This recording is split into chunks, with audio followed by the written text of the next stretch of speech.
Hi guys, this is Life of Homeo by Janani, first year BHMS. So இந்த வீடியோவில் நம்ம என்ன பார்க்க போறோம் அப்படின்னா ஸ்கின் பிசியாலஜில இருக்கக்கூடிய ஸ்கின் அப்படின்ற ஒரு சாப்டர்ல வந்து colour of the skin and then sebaceous gland இந்த ரெண்டு டாபிக்கும் இந்த வீடியோல வந்து நம்ம பார்ப்போம். ஓகேங்களா? இப்போ கலர் ஆஃப் த ஸ்கின் பார்த்தோம் அப்படின்னா ரெண்டு இம்பார்ட்டன்ட் ஃபேக்டர்ஸ் டிபெண்ட் பண்ணி இருக்கு. அது என்னன்னா அப்படின்னா pigmentation of the skin and then haemoglobin in blood, இது ரெண்டையும் டிபெண்ட் பண்ணி தான் ஸ்கின்னோடைய கலர் வந்து இருக்கு. ஓகேவா? ஓகே, இப்போ வந்து பிக்மெண்டேஷன் ஆஃப் த ஸ்கின் வந்து நம்ம பார்ப்போம். So pigmentation of the skin பார்த்தோம் அப்படின்னா இப்போ ஸ்கின்ல இருக்கக்கூடிய செல்சஸ் எல்லாமே பார்த்தோம் அப்படின்னா பிரவுன் கலர் பிக்மெண்ட் வந்து வச்சிருக்கோம். அப்படி பிரவுன் கலர் பிக்மெண்ட் வச்சிருக்கக்கூடிய பிக்மெண்ட் நேம் என்ன அப்படின்னா மெலனின் அப்படின்னு சொல்றாங்க.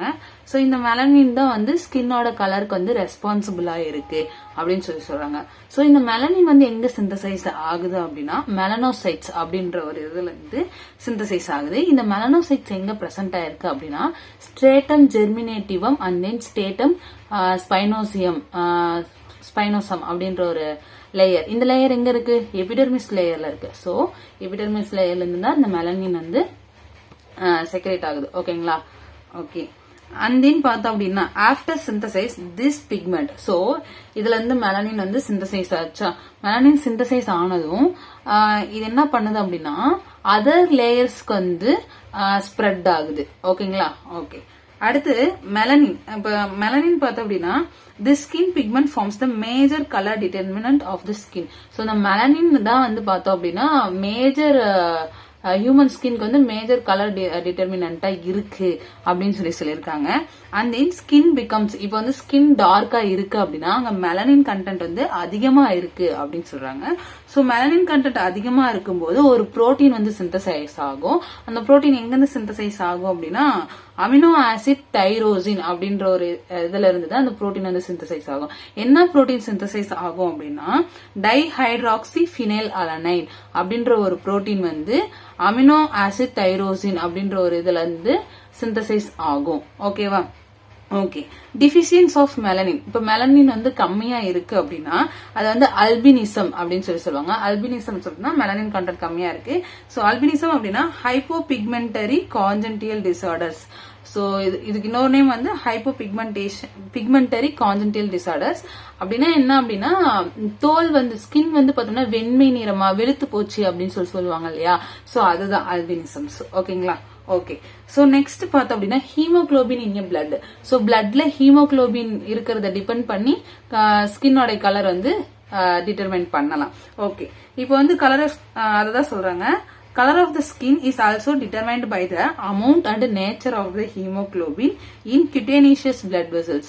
So cutaneous blood vessels ல இருக்கக்கூடிய ஹீமோகுளோபினோட அமௌண்ட்டும் அதோடைய நேச்சரை டிபெண்ட் பண்ணியும் கலரோட ஸ்கின்னோட கலர் இருக்கு அப்படின்னு சொல்றாங்க. ஓகே ஓகே, அடுத்து பார்த்தோம் அப்படின்னா இந்த ஸ்கின் இப்போ வந்து ஸ்கின் வந்து பிகம்ஸ் பேல் கலரா இருக்கு அப்படின்னா அங்க ஹீமோகுளோபின் கண்டென்ட் வந்து ரொம்ப கம்மியா இருக்கு, டிக்ரீஸா இருக்கு அப்படின்னு சொல்றாங்க.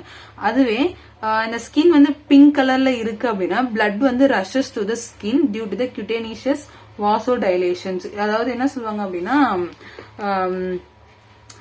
அங்க வந்து பார்த்தோம் அப்படின்னா பிளட் ஃப்ளோ வந்து ரொம்ப இன்க்ரீசஸா இருக்கும். ரொம்ப பிங்கா இருந்துச்சு அப்படின்னா அங்க பிளட் ஃப்ளோ வந்து பிளட் வந்து ரஷஸா இருக்கும். அதே அது அதிகமாகவும் இருக்கும் பிளட் ஃப்ளோ. ஓகேங்களா? ஓகே, இப்போ வந்து ஸ்கின் பிகம்ஸ் ப்ளூயிஷா இருக்கு அப்படின்னா அது வந்து சைனோசிஸ் அப்படின்னு சொல்லுவாங்க. சைனோசிஸ் ஸ்கின் எல்லாமே ப்ளூ ஆயிரும். அங்க வந்து பார்த்தோம்னா பிளட்ல பார்த்தோம் அப்படின்னா O2 லெவல் வந்து ரொம்ப கம்மியா இருக்கும். ஓகேங்களா? ஆக்சிஜனோடைய O2 லெவல் கம்மியா இருக்கும்.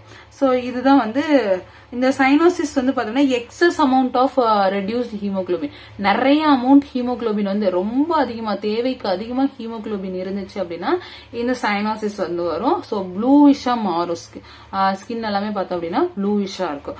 சோ இதுதான் haemoglobin in blood. So colour of the skin ரெண்டு டாபிக் முடிஞ்சிருச்சு. Pigmentation of the skin and then haemoglobin of the blood in blood. ஓகேங்களா? ஓகே, நெக்ஸ்ட் பார்த்தோம் அப்படின்னா sebaceous sebaceous gland. Okay, sebaceous gland இதுல அதான் நம்ம ஸ்கின்ல பார்த்தோம்னா 2 டைப்ஸ் ஆஃப் கிளாண்ட்ஸ் வந்து பிரசன்ட் ஆயிருக்கு. ஒன்னு பார்த்தோம் அப்படின்னா sebaceous gland, இன்னொன்னு பார்த்தோம் அப்படின்னா sweat gland அப்படின்னு சொல்லுவாங்க. சோ இப்போ இந்த வீடியோல பார்த்தோம் அப்படின்னா நம்ம sebaceous gland தான் வந்து பார்ப்போம். இப்போ sebaceous gland பார்த்தோம் அப்படின்னா simple or branched alveolar glands. So சிம்பிளாவும் இருக்கலாம் and then branched-ஆவும் இருக்கலாம். என்ன gland இருக்கும்? alveolar gland. ஓகேங்களா? ஓகே.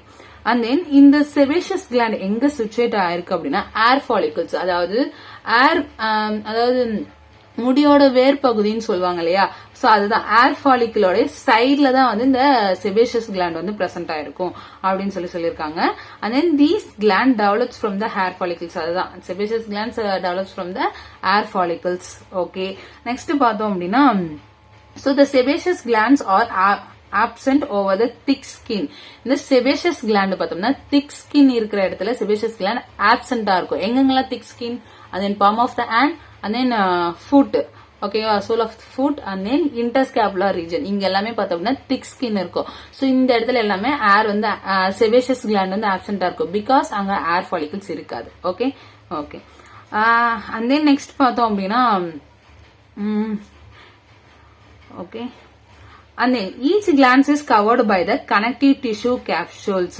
so ஒவ்வொரு gland சுத்தியுமே என்ன கவர் பண்ணிருக்கோம் அப்படின்னா connective tissue capsules வந்து கவர் பண்ணிருக்கோம். and then இந்த alveoli of the gland இருக்கு இல்லையா, glandல இருக்கக்கூடிய alveoli இருக்குல்ல, இத சுத்தியும் என்ன இருக்குன்னா stratified epithelial cells வந்து பிரசன்ட் ஆயிருக்கும். ஓகேங்களா? சோ ஒவ்வொரு கிளாண்டையும் கவர் பண்றது கனெக்டிவ் டிஷ்யூ கேப்சூல்ஸ். கிளாண்டோட அல்வியோலி இருக்கு இல்லையா, அத லைன் பண்ணி லைனா இருக்கிறது பார்த்தோம் அப்படின்னா அங்க இருக்க லைன் என்ன அப்படின்னா ஸ்ட்ராட்டிஸ்ஃபைட் எபித்திலியல் செல்ஸ் வந்து அந்த அல்வியோல சுத்தி இருக்கும். ஓகேவா? Okay. and then sebaceous glands opens into neck of the hair follicles through the duct. அதாவது ஏர் ஃபாலிகல்ஸ பார்ட்டா பிரிப்பாங்க. அந்த ஏர் ஃபாலிகல்ஸோட நெக்ல இருந்து தான் அந்த sebaceous gland வந்து ஓபன் ஆகுது. எது மூலியமா அப்படின்னா டக்ட் மூலியமா தான் வந்து ஓபன் ஆகுது அப்படின்னு சொல்றாங்க. In some areas like face, lips, nipple, glans penis and labium minora. So இங்கெல்லாம் வந்து டைரக்ட்லி இன்டு எக்ஸ்டீரியர். ஓகேவா? sebaceous glands opens directly into exterior, டைரக்டாவே எக்ஸ்டீரியரா ஓபன் ஆயிரும் அப்படின்னு சொல்றாங்க. and then நெக்ஸ்ட் பார்த்தோம்னா secretion of the sebaceous gland. so sebaceous gland வந்து என்ன செக்ரேட் பண்ணுது அப்படின்றது தான். ஓகேவா? Okay. the sebaceous gland secretes on oily substance. so ஒரு oily substance வந்து இந்த sebaceous gland வந்து செக்ரேட் பண்ணுது. அந்த oily substanceக்கு பேர் என்ன அப்படின்னா sebum அப்படின்னு சொல்லுவாங்க. so the sebum is formed by the liquefaction of the alveolar cells. so இந்த sebum பார்த்தோம்னா அந்த alveolar cellsல இருந்து ஒரு திரவமாக மாறுது. ஓகேவா? liquefaction அப்படின்னா திரவமாக மாறுது. Okay. and then poured out through the ducts either through the air follicles or directly into the exterior. அதாவது இது என்ன பண்ணும், எப்படி வெளியே போகும் அப்படின்னா ஒன்னு பார்த்தோம் அப்படின்னா ஏர் ஃபாலிகல்ஸ் மூலியமா போகும், ஏர் ஃபாலிகல்ஸ்ல இருக்கக்கூடிய டக்ஸ் மூலியமா போகும், இல்ல அப்படின்னா டைரக்டாவே எக்ஸ்டீரியர் ஆகும் அப்படின்னு சொல்றாங்க. என்னது? இந்த சீபம். ஓகே. and then இது முடிஞ்சிச்சு. and then பார்த்தோம் அப்படின்னா கம்போசிஷன் ஆஃப் சீபம், அதாவது அந்த சீபம்ல வந்து என்னென்ன கண்டெயின் பண்ணி இருக்கும் அப்படின்ட்டு. ஓகேங்களா? So free fatty acids and triglycerides இது இருக்கும் சீபம்ல. and then ஸ்குவாலின் அப்படின்னு சொல்லிட்டு ஒரு கண்டென்ட் இருக்கும். and then ஸ்டெரோல்ஸ், வெக்சஸ் and then paraffin. So இது எல்லாமே பார்த்தோம் அப்படின்னா சீபம்ல இருக்கும், சீபம் கண்டெயின் பண்ணி இருக்கும். ஓகேங்களா? Okay. and then functions of the sebum. so சீபமோடைய ஃபங்க்ஷன்ஸ். சோ நம்ம இதுல என்னென்ன கண்டென்ட் இருக்கணும், ஃப்ரீ ஃபேட்டி ஆசிட் இருக்குன்னு சொன்னோம். சோ இந்த ஃப்ரீ ஃபேட்டி ஆசிட்ஸ் என்ன பண்ணும், சீபம்ல இருக்கக்கூடிய ஃப்ரீ ஃபேட்டி ஆசிட்ஸ் என்ன பண்ணும் அப்படின்னா anti bacterial and anti fungal actions, அதாவது பாக்டீரியா கிட்ட இருந்தும் and then ஃபங்கல் கிட்ட இருந்தும் நம்மள வந்து ப்ரொடெக்ட் பண்ணும். இதுதான் ஃப்ரீ ஃபேட்டி ஆசிடோடைய ஃபங்க்ஷன்ஸ்.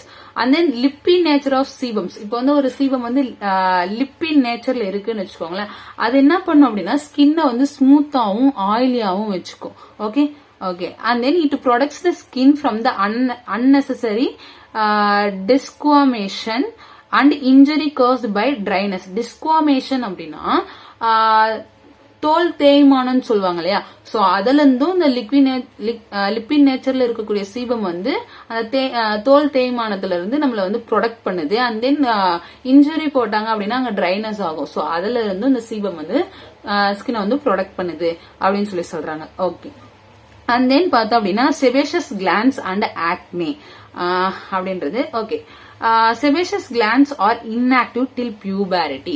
So sebaceous glands வந்து puberty வரைக்குமே inactive-ஆ தான் இருக்கும். And then sex hormones activate them at the time of puberty. So எப்ப செக்ஸ் ஹார்மோன் வந்து ஆக்டிவேட் ஆகுதோ அப்பதான் வந்து இந்த செபேஷியஸ் கிளாண்ட் வந்து ஆக்டிவேட் ஆகும் அப்படின்னு சொல்லியிருக்காங்க. ஓகே ஓகே, அண்ட் தென் பார்த்தோம் அப்படின்னா at the time of puberty particularly males. Okay, இப்போ வந்து பர்டிகுலர் மேலோடைய பியூபரிட்டி எப்போ பார்த்தோம் அப்படின்னா இந்த செபேஷியஸ் கிளாண்ட்ஸ் வந்து சடனா வந்து ஸ்டிமுலேட் ஆகும். எதனால அப்படின்னா செக்ஸ் ஹார்மோன்னால. ஓகே, எஸ்பெஷலி பார்த்தோம் அப்படின்னா என்ன செக்ஸ் ஹார்மோன் அப்படின்னா டிஹைட்ரோ எபி ஆண்ட்ரோஸ்டிரோன் அப்படின்ற செக்ஸ் ஹார்மோன்னால இது வந்து சடனா வந்து ஆக்டிவேட் ஆயிரும் அப்படின்னு ஸ்டிமுலேட் ஆயிரும் அப்படின்னு சொல்றாங்க. And then it leads to development of acne of the faces. So இந்த செக்ஸ் ஹார்மோன் வந்து ஸ்டிமுலேட் ஆன உடனே இந்த செபேஷியஸ் கிளாண்ட் வந்து ஆக்டிவேட் ஆக ஆரம்பிச்சிரும். அப்ப ஃபேசஸ் எல்லாம் பார்த்தா அப்படின்னா ஆக்னே அப்படின்னா சின்ன சின்ன பிம்பிள்ஸ் மாதிரி இருக்கும் இல்லையா, சோ அந்த மாதிரி.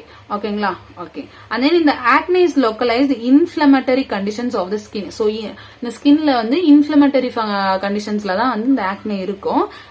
Pimples on faces and then chest and back இங்கெல்லாம் வந்து பிம்பிள்ஸ் வந்து வரும்.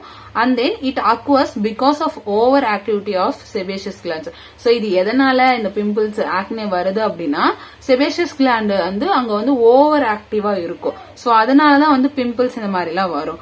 ஓகே, இந்த acne vulgaris is the common type of acne that is developed during adolescence. So இந்த அடல்சன்ஸ்க்கு எல்லாம் பார்த்தோம் அப்படின்னா பிம்பிள்ஸ் நிறைய வர ஆரம்பிக்கும். சோ அதுதான் வந்து ஆக்னே வெல்கோரிசஸ் சொல்லுவாங்க. இது வந்து காமனான ஒரு விஷயம் தான். இந்த ஆக்னே வெல்கோரிஸ்ன்றது ஒரு காமன் டைப் தான். ஓகேங்களா, சோ இந்த ஆக்னே பார்த்தோம்னா டிஸப்பியர் வித்தின் ஃபியூ இயர்ஸ்லயே வந்து இந்த ஆக்னே வந்து டிஸப்பியர் ஆயிரும். ஏன் அப்படின்னா இந்த செபேஷியஸ் கிளாண்ட் பார்த்தோம் அப்படின்னா பிகம் செக்ஸ் ஹார்மோனுக்கு வந்து அடாப்ட் ஆயிரும். சோ அதனால அந்த ஆக்னே எல்லாம் டிஸப்பியர் ஆயிரும் அப்படின்னு சொல்றாங்க. ஓகேங்களா, okay, that's it. Okay, that's it, முடிஞ்சிருச்சு. Colour of the skin and then sebaceous glands வந்து முடிஞ்சிருச்சு.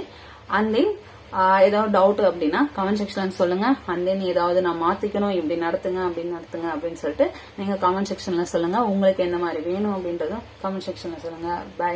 Life of homeo by Janani, first year BHMS. Tata, bye bye.